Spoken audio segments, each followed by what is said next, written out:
Good morning. Myself Shweta, Senior Nursing Tutor from RPMS बस्तारा Karnal. आज की video का topic है PIP।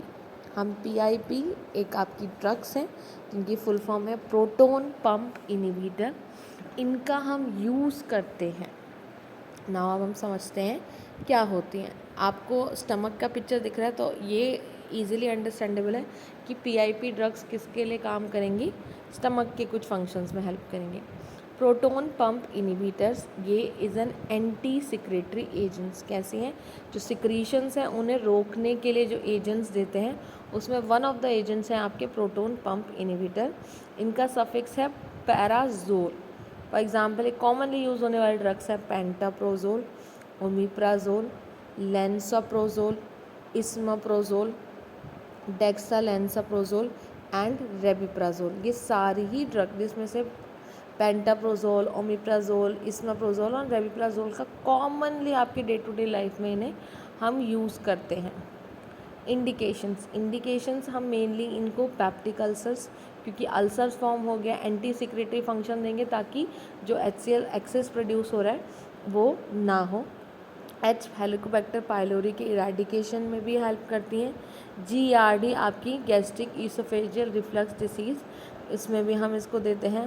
बैरेट ईसोफेगस हो गया उस कंडीशन में, या पेशेंट को अपर GI ब्लीडिंग है उस कंडीशन में मेनली मे consider IV use. Peptic ulcers के 3 टाइप्स है, duodenal ulcers, gastric ulcer and oesophageal ulcers. ये तीनों ही किस में आते हैं? किसी भी टाइप, अगर इनमें से कोई भी टाइप का पेशेंट को अल्सर है तो हम क्या मेडिकेशन दे सकते हैं? Proton pump inhibitor. Now mechanism of action हम समझते हैं। It works by blocking the HNK ATPs को। ये क्या कर रहा है? हाइड्रोजन एंड पोटेशियम का जो ATPs है उसके फंक्शन को क्या कर रहा है, इसीलिए नाम लिखा गया है proton pump inhibitor.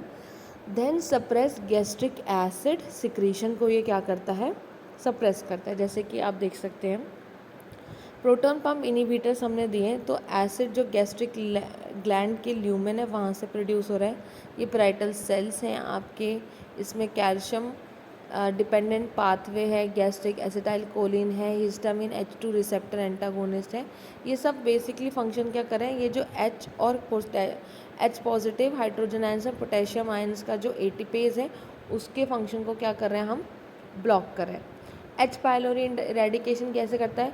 Usually combine करना पड़ता है इसे अदर मेडिकेशंस के लिए ताकि हम एक स्टैंडर्ड ट्रिपल थेरेपी बना सके जो कि H पाइलोरी इरेडिकेशन में यूज़ होता है, जिसमें हम PPI को हम BD फॉर्म में यूज़ करते हैं। स्टैंडर्ड PPI ले सकते हैं और उन्हें हम BD देते हैं दिन में 2 बार।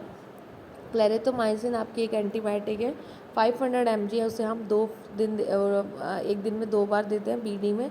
एमॉक्सीसाइक्लिन 1000 mg BD, या फिर हम मेट्रोनिडाडोल, इन दोनों में से एक दे सकते हैं। तो ये थेरेपी चलती है।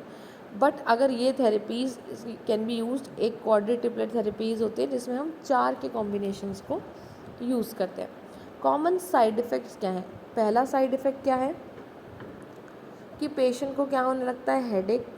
उसके साथ साथ अगर पेशेंट लॉन्ग टर्म यूज़ करेगा तो विटामिन B12 की डेफिशिएंसी होने लगेगी। रिस्क होता है सी डिफेंस इन्फेक्शन का। इंक्रीज रिस्क हो जाता है IBD का, इन्फ्लामेटरी बाउल डिसीज़ का लॉन्ग टर्म यूज़ में। और रिस्क ऑफ फ्रैक्चर है, ये एविडेंस थोड़ा कन्फ्लिक्टिंग है। पेशेंट काउंसलिंग में हमें एज पेशेंट को बोलना होता है कि 30 to 60 मिनट्स बिफोर ब्रेकफास्ट लेना है ताकि हमें मैक्सिमम इफेक्ट मिल सके। ट्रिपल थेरेपी को पेशेंट को कंप्लीट करना होता है, होल थेरेपी को। अगर पेशेंट क्लोपिडोग्राम ड्रग है तो हम इस ड्रग, ये विल कॉज ड्रग इंट्रैक्शन, तो हम इस ड्रग को हम पेशेंट को नहीं प्रोवाइड करेंगे। सो I will end this YouTube video here. Please like, share and subscribe to our YouTube channel RPIT Academics. Thank you so much for watching.